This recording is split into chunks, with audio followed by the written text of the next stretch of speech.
Mel and Carol. Good to see the church family here today. You all look beautiful.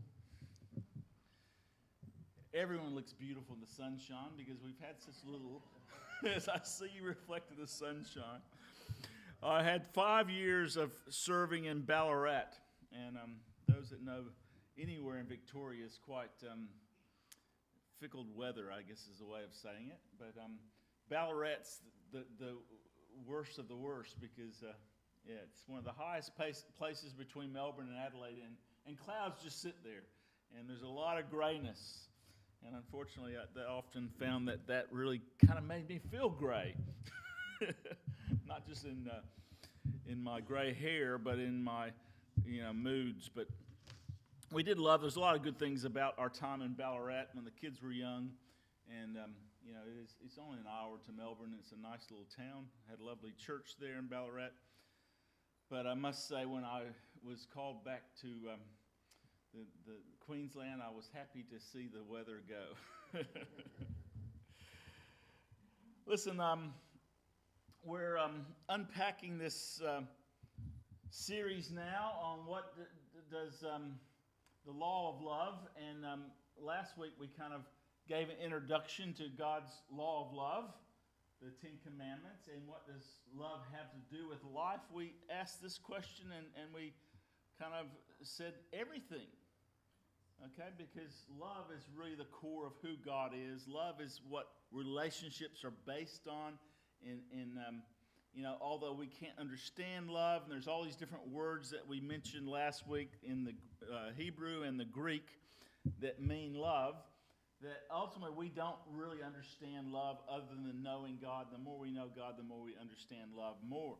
But He eventually gave us the Ten Commandments to the Israelites when they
one word that really summed up each of the 10 commandments.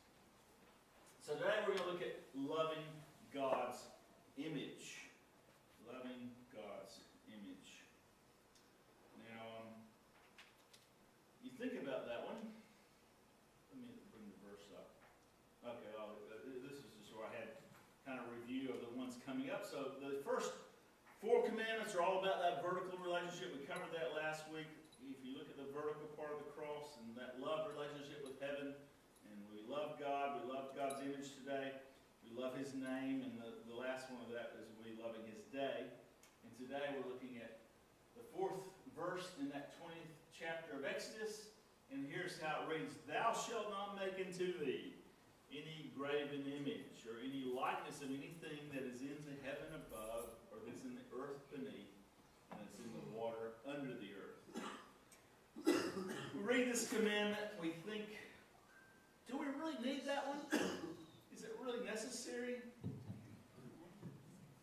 have any luck getting this going? All right.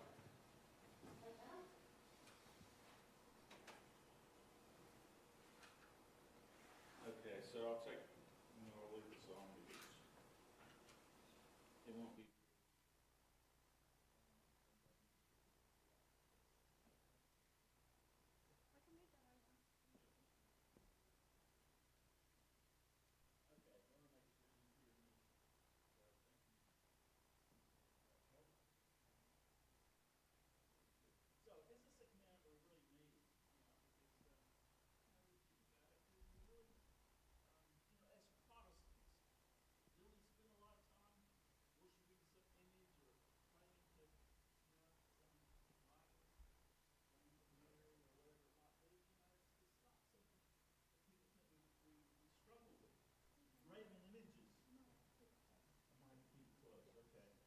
Graven images. We don't have any problem with graven images, do we? We're too smart. We're too intelligent for that these days. You know, we have electricity, we have computers, we have microphones at work. We don't have a problem with the second commandment. So, as we think about this, is there anything we can learn from the second commandment? And I think that yes, there is plenty we can learn as we go through this. I want to just share now, just reading the same commandment from some different translations. I always find it's very helpful to compare translations because there's no perfect translation, as you know, from the Hebrew and the Greek in the Bible. And so as you look at the different translations, it often can give you a more clear look. And if you really want to study it, you go back to and look at the Greek words or the Hebrew words in the Old Testament that have been translated, and you can try to get some more understanding. But here I'm just going to share a few other translations. Here's the New International Version, and it says here for this commandment: You shall not make for yourself an idol in the form of anything in heaven above, or in the earth beneath, or in the waters below. Okay, so that's starting to get a bit clearer. I find, as I go to some of these modern translations, and then I think I have here next, and this is actually, I don't call it a translation because technically it's not a translation, it's a paraphrase, similar to what the clear word that we sometimes use in Adventist churches, the Message. But I find the Message very good because it uses words that really kind of help you understand the meaning. And a lot of times it's spot on. So, it says, for the second commandment, no carved gods of any size, shape, or form of anything, whatever, whether of these things that fly, or walk, or swim. So, anyway, it kind of really is interesting as you look at these just different translations and how it makes it clear. Well, we shouldn't worship anything in the water, or in the skies, or on the land. It covers, I think, the bases there. That's the command. So I wonder how it was written in their time, if it was written in our time, that was for us, but, maybe it would say something like this. Anything on our TVs or our computers or on our smartphones, or, here's a good one, or in the mirror. I guess you could say an idol or image God could,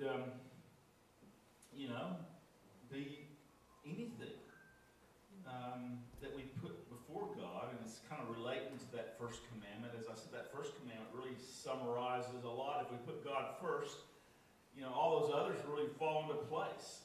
But here, it's really identifying us. What do we worship? Where do we put our faith? Where do we put our trust? Do you put it in God, or do you put it in astrology? A lot of people, refer to the horoscopes. I don't know whether they do these days. It's probably done on the computer. But in the old days, when we had newspapers, I know people that would faithfully every day look at their horoscopes, see what the day was going to bring them. Maybe, that's what you're bowing down to. Or, some folks might, again, find that images every day that influence them is really what they're worshiping, because you're actually letting them take priority in your thinking and even infecting how you act. And that can be everything from advertising, billboards, again, television, to what we watch on a screen of any sort, whether it's a phone or a computer. And we see all these things. They influence us. Why does advertising work? Why do businesses spend millions and probably billions, some of the big companies, on advertising? Why? Because it works. It influences people. They don't even know it a lot of times. And so we have to be aware of that and make sure we're feeding our minds with things that are good. We're flooded with these images every day. Can these things be idols? I'd say yes, they can. They can become an idol if we let them rule our thoughts and let them control our cravings and our desires. They can become an idol. And so, for instance, an easy one is money. Money can become our idol. I was thinking I'll bring out something, and I think I'm getting young because, for once, I have no cash in my wallet. My kids always say, "No, I'm over 50. If you have cash, you carry cash." So I'm getting to be a young person and I don't have any cash. But, money's certainly something people strive. They spend their whole life striving for the dollar. And they keep acquiring more. And, you find that it doesn't satisfy. The more you get, the more you want. And they begin to, all those possessions and money controls you then. Then you have worry about losing your money and people stealing from you. And ultimately, God gets pushed out. What room do you have for God when you got all that to try to care for your money, keep people from stealing it from you and protecting it and making more of it, That's your focus. So you see how that can quickly be your idol. We as human beings, we're the pinnacle, we're the apex of God's creation, His handiwork. And, we are intelligent people and we're capable of amazing things, including probably the highest forms of adultery. I always get it. Not adultery, adultery. Say that for me. Adultery. Yeah. Anyway, that's worshiping idols. An idol's not always made of stone, you see. It's not always made of wood. And the second commandment doesn't limit it to that, does it? The facts are that we are capable of having anything that we own or we look at to be an idol. Do you ever think of that, And again, going back to looking at yourself in the mirror. Our own image, and I'd say that's probably the thing that most people are guilty of to some extent, even if it's a little bit, because, we're pretty much want to look good. And how much time do you spend in the mirror? Well, through the years, it'd be a lot of time, wouldn't it? And, I've got teenage boys now, and even boys, they don't admit it, but, they spend a bit of time, and when their acne's breaking out, they're not real happy because we're all worried about what we're going to look like. But, that becomes so important. And, of course, with the age of social media, and you're seeing the most beautiful people that are photoshopped and stuff on your screens, again, it makes it that much harder, and you get so obsessed with it, and it can be very unhealthy. So, again, having the right look and having a tan or looking this way or that way, again, it becomes something that we worship. So let's face it, we will never, ever going to look like Barbie or Ken, and we just accept who we are and love it, and it's hard to do sometimes, but we can't change, and a lot of people spend their life trying to change it. They go through plastic surgery, and they do this and that and makeup. And, I think most of the time you find people are most beautiful when they're just natural in themselves. It is a beautiful thing. But we go to Psalms 135. There's this verse that says in verse 18, "Those who make them will be like them, and so will all who trust in them." So again, here is kind of what I'll call the law of the idol. If you make an idol, you're going to soon become like that idol. You get that? So if something becomes your idol, you soon become more like that idol. In other words, you will soon become like the images that dominate you. Wow, that's pretty powerful. That's pretty confronting. So we need to be careful what we idolize, what we look at, what we spend a lot of time sharing. And I'll give you a little example of that. And let's see how much, a little test of this. Something happened back in 1977, August 16th. A person that was very well, there we go. So we know that, no, I'm not going to say that. But, it was pretty significant. Those that were alive back then, and I was a teenager, Elvis was big. And, he still is alive. You know that, right? Just joking. But, his music's alive, and people imitate Elvis. And there's a story about the guy who basically had this, was gifted with some good looks similar to Elvis, and he was a good-looking man, and he began to think, man, after Elvis died, there was a lot of opportunities to actually impersonate him. And so he began to work at being an Elvis impersonator. And so he would practice, he'd watch all the Elvis movies, he would try to move like Elvis, he'd act like Elvis, he learned the songs that Elvis sang. And before long, man, everyone just started accepting that he was like Elvis.